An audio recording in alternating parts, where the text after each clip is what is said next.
आज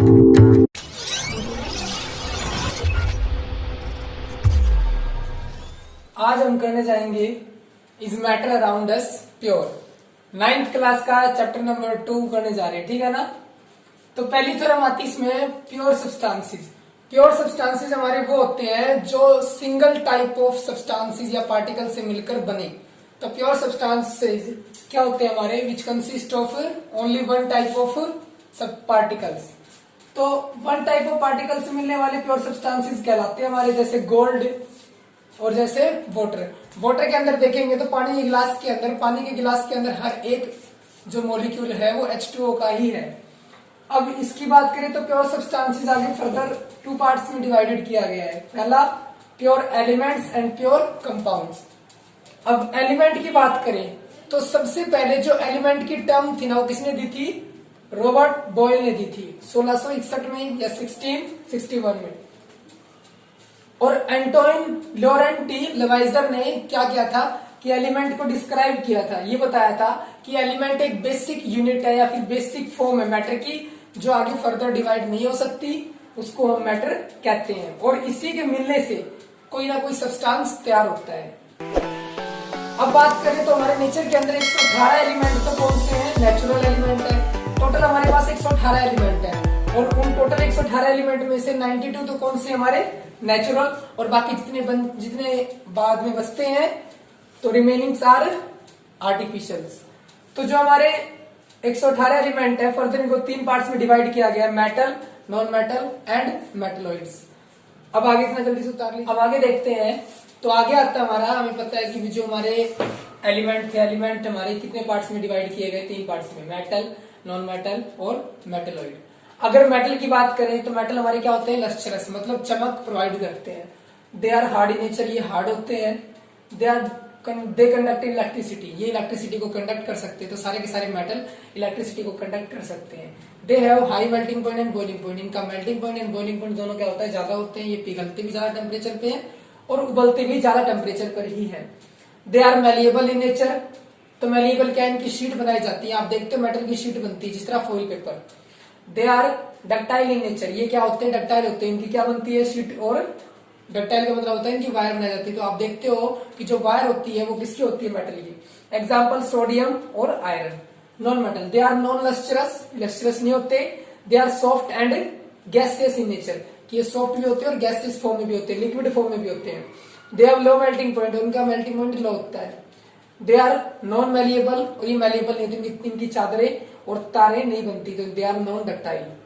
दे are bad conductor of electricity, electricity के bad conductor होते हैं। Example nitrogen and oxygen. तीसरा आता है जो हमारे मेटलॉइड होते हैं, मेटलॉइड बहुत प्रॉपर्टी शो करते हैं मेटल एंड नॉन मेटल की, तो इसलिए इसको बोलते हैं इंटरमीडिएट, मतलब मिली जुली होती है किसकी, मेटल की और नॉन मेटल की। तो बोरॉन, सिलिकॉन, जर्मेनियम, ये इसके एग्जाम्पल है। अब आगे आते हैं कंपाउंड में।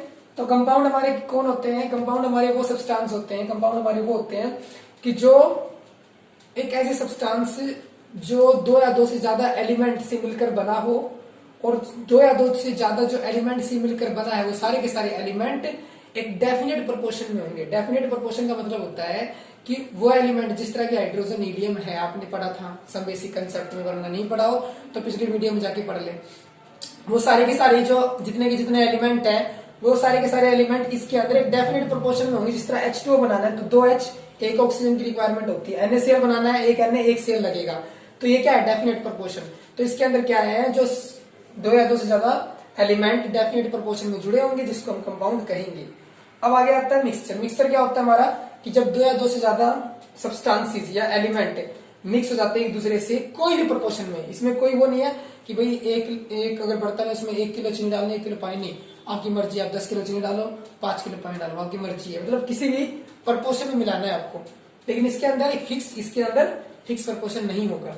तो मिक्सचर क्या होता है कि भाई 2 या 2 से ज्यादा सब्सटेंसेस को जब हम मिलाते हैं किसी प्रोपोर्शन में, उसको हम क्या कहते हैं, मिक्सचर कहते हैं। मिक्सचर आर ऑफ 2 टाइप्स, वो हम आगे पढ़ेंगे, एक बार के लिए इसको उतार लीजिए। अब आगे बात करते हैं मिक्सचर आर ऑफ 2 टाइप्स। हमारे मिक्सचर हमारे 2 टाइप के होते हैं, homogeneous and heterogeneous. Homogeneous mixture वो मिक्सचर होता है जिसके अंदर क्या है कि हम कोई भी सब्सटेंस को अगर मिलाएंगे तो मिलाने के बाद क्या है कि वो सॉल्यूशन पहले जैसा ही दिखना चाहिए। कैसे कि अगर मान के चलो वाटर के अंदर हमने सॉल्यूट पार्टिकल के तौर पे हमने नमक मिला दिया और उसको घुमा दिया, तो नमक और पानी दोनों ऐसे मिल जाएंगे कि मतलब उन दोनों को कोई अलग नहीं कर सकता, सेपरेट आउट नहीं कर सकता। तो इसी तरह हम होमोजेनियस को क्या कहते हैं, the mixture in which solute and solvent particle do not differentiate from each other, कि दोनों को एक दूसरे से अलग नहीं कर सकते। और इस मिक्सचर के अंदर क्या होती है, यूनिफॉर्म कंपोजिशन होती है, जैसे पहले था वैसे ही बाद में, आफ्टर सॉल्यूट के घुलने के बाद। और इसके अंदर क्या है, दोनों एक दूसरे से अच्छे से नहीं घुलेंगे। जिस तरह एग्जांपल के तौर पे अगर हम कहें कि अगर मिट्टी को पानी के अंदर डाल देते हैं, थोड़ी देर तक वो घुल जाएगा, थोड़े टाइम के बाद वो क्या है, दोबारा नीचे बैठ जाएगी, तो मिट्टी अलग पानी अलग हो जाएगा। तो मतलब ये क्या होता है, हेट्रोजीनियस मिक्सचर। इसके अंदर यूनिफॉर्म कंपोजिशन नहीं होती थ्रू आउट द सॉल्यूशन, ठीक है। और कॉन्स्टिट्यूट पार्टिकल को इजिली सेपरेट कर सकते हैं आप। सॉल्यूशन भी क्या एक होमोजेनियस मिक्सचर होता है, जिसके अंदर क्या प्रेजेंट होते हैं, जिसके अंदर सॉल्यूट एंड सॉल्वेंट दोनों परफेक्टली क्या होते हैं, एक दूसरे से घुले हुए होते हैं, परफेक्टली मिक्सड होते हैं एक दूसरे के साथ। उसको हम क्या बोलते हैं, सॉल्यूशन बोलते हैं। सॉल्यूशन के हमारे दो कंपोनेंट होते हैं, एक तो होता है सॉल्वेंट, एक होता है सॉल्यूट। सॉल्वेंट जिसके अंदर जिसको घोल रहे हैं, तो मतलब वाटर जो होता है हमारा वो होता है सॉल्वेंट, और सॉल्यूट जो घुल रहा है मतलब नमक। तो अगर वाटर की बात करें तो वाटर में अगर नमक हम घोल रहे हैं या फिर उसको क्या करें, डिसॉल्व कर रहे हैं, तो सॉल्वेंट हमारा क्या है, वाटर, और सॉल्यूट क्या है, नमक। तो सॉल्वेंट हमेशा क्या होता है, लार्ज क्वांटिटी में, जिसके अंदर जो घुलता है वो होता है कम, और जो जिसके अंदर वो घुल रहा है वो क्या होता है, ज्यादा। तो सॉल्वेंट क्या होगा, ज्यादा, वाटर हमारा लार्ज अमाउंट में होता है, और जो सॉल्यूट है नमक वो हमारा कम क्वांटिटी में होता है, स्मॉल अमाउंट में होता है। ये हमारे इतना आप लिख लीजिए। अब आगे हमारे एग्जाम्पल आते हैं। तो example number first, salt in water. हमारा सोल्ट क्या है यहाँ पर, सॉल्यूट, और वाटर क्या है, solvent. Tincture of iodine, iodine in alcohol. तो आयोडीन क्या हो गया, सॉल्यूट, और अल्कोहल क्या हो गया, सॉल्वेंट। कुछ एक प्रॉपर्टी है सॉल्यूशन की, इसके अंदर क्या है कि भाई जो हमारे सॉल्वेंट होते हैं, सॉल्यूशन होता है, वो हमेशा होमोजेनियस मिक्सचर है। दूसरा, उसमें जो पार्टिकल होते हैं वो 10⁻⁹ इतने छोटे होते हैं कि बहुत ही स्मॉलर पार्टिकल होते हैं, जिनको हम अलग नहीं कर सकते। और इनके स्मॉलर होने का कारण क्या है कि ये बीम ऑफ लाइट को स्कैटर नहीं करते। एग्जाम्पल के तौर पे अगर हम एक गिलास लेते हैं और इसके अंदर वाटर फिल कर देते हैं, और वाटर के साथ डाल देते हैं कुछ रेत के पार्टिकल, और ये रेत के पार्टिकल जब डालेंगे तो देखेंगे भी जो टॉर्च होती है हमारी, उस टॉर्च से अगर लाइट निकलेगी, टॉर्च से लाइट निकलेगी और लाइट इससे होते हुए अगर भाग जाएगी ना, तो ये जो सोल्यूट के पार्टिकल थे, मतलब जो ये रेत के पार्टिकल थे, सॉइल के पार्टिकल, ये सॉइल के पार्टिकल यहाँ पर नजर आएंगे, क्योंकि लाइट को क्या कर देते हैं, स्कैटर कर देते हैं, मतलब लाइट उतनी काट लेते हैं।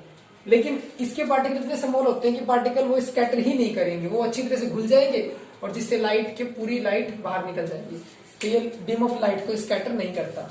और सॉल्यूट पार्टिकल को सॉल्वेंट से अलग नहीं कर सकते कोई भी सेपरेटिंग मेथड के थ्रू। सेपरेटिंग मेथड जैसे मतलब कुछ भी हो, जैसे कि अगर मान लो चलो फिल्टर पेपर से पास कर दे तो नमक अलग हो जाएगा, पानी अलग हो जाएगा, ऐसा नहीं होगा। तो यहाँ तक कर लेते हैं आज, फिर अगली क्लास में